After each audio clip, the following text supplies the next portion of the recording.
Hi, there's Peter again here from the Romford Film Festival. I'm with Patrick and Bethany, who are the co-creators of the short film An Endless Summer. Thank you so much for joining us. Thank you for having us. So the film's just shown on the big screen now. Is it the first time that you've seen it on a big screen? Yeah, it is. It is the first time we've seen it with an audience. Mm-hmm. We did cinema test it to check that the sound wasn't too quiet or too loud, but it's amazing to see it with an audience, really. Great stuff. So what's the premise of the film? One of you want to tell us? Yeah. So An Endless Summer is about a young mother who, shortly after having her child, the coronavirus lockdown happens, and she ends up spending a lot more time with her baby than she ever expected to in that sort of early period at home. And then partway through, there's the announcement that people are going to be able to return to work again. So she suddenly has to have that shift in mindset to, start comprehending that she's actually going to have to leave her baby to work again at some point. So it actually came from a very good friend of ours, Freya Kingsley, who is the actress in the film, plays the mother and her own daughter Lila, because it's a situation she went through herself. Right. And we sort of developed it with her. She's a co-producer on the film as well. How far after the initial lockdown did you start making the film? Was it like straight away we need to make a story? Pretty much, yeah. It all kicked off.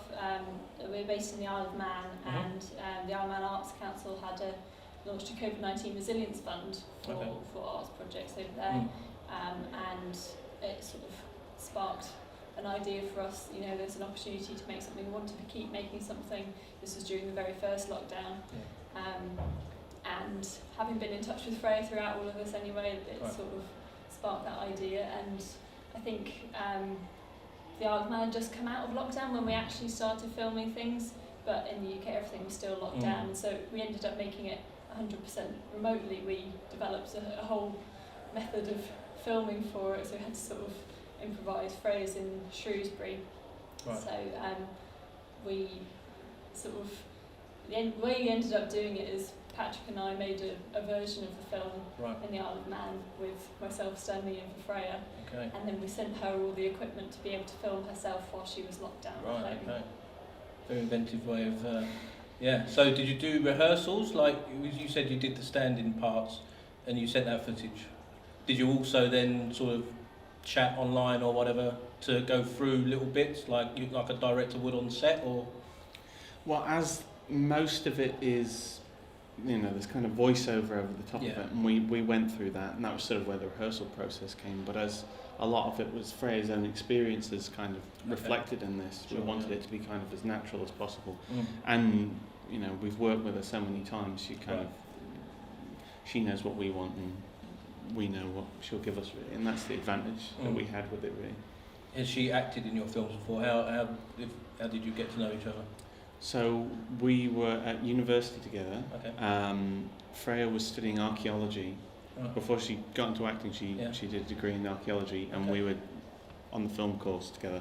And on our second year film, she was the star of mine, and got to murder me dressed as a werewolf. So that was that one. And then we've worked with her over and over again since. So we've worked with her a lot, really. So you came up with the concept at the start of lockdown. How long did the whole thing take until you were finished on the film? So we got it finished... It was early December we ended up finishing, at the point where we started to enter into festivals. So it's probably the shortest period that we've made a film over, probably about 6 months, 6 or 7 months in total from start to finish. Yeah. Did you shoot? Well, did you have more planned? Did you edit, or did you literally just finish things exactly how you wrote it? Well, the advantage of making the original kind of version with you was that the original film, as it were, that we made had whole scenes and things, and we chopped them out. But then you could go to Freya, this is what we want. So we did all the editing when it was just us, and then we could go, this is the best version of it. And so sort of having that first kind of cut without having to you know, have her taking the time on it was where we sort of worked out a lot of the kinks that were in it originally. Yeah, you say natural. It feels very natural, you know, in the behaviour and the voiceover gives it a really nice, the natural, a lived-in sort of experience, because it's an experience that everyone went through, as we all know, all too well. So, what's your background in film? You studied, you said. Was that was filmmaking, was it? Or yeah, we both studied film and television production at the University of York. Okay. I'd been making films since end of primary school. Okay. But like the most basic things you can imagine, really, just kind of running around, messing around with a camera, really, and just, you know, something I've always wanted to do. I've been kind of obsessed with film for as long as I can remember. So it was, you know, over the years, you kind of improve. The more you make, the more you improve, really. So. Was it a cathartic experience making this film, sort of like to occupy your mind, I guess, during lockdown? It certainly gave us something to focus on. And we've made a traditional short film, in-person short film, the year before, and we were still sort of thrashing out the edit on that. And so to make something that was very intuitive and simple and kind of straightforward was incredibly, you know, it kind of rejuvenated us creatively to make this, you know, to not have to worry about all the things we're worrying about with the other short film. It was really positive in that sense. On that we'd had the biggest crew that we'd used before, but on this it was, for the most of the process, it was the two of us and Freya, and then we had some musicians who came on later on, and an editor who did sort of the effects work on it at the end of things. Funnily enough, we actually the music has a lockdown story to it as well. One of the two composers on it's a friend of Patrick's who picked up the guitar over lockdown and just started playing things and sending some videos of it, and it felt like a really good match for the film, so I ended up using some of that too. Yeah, it's really nice. Yeah, it's good. Yeah, I mean, creative. You know, everyone I think tried to learn a new skill or had to have something like that to concentrate. Yeah.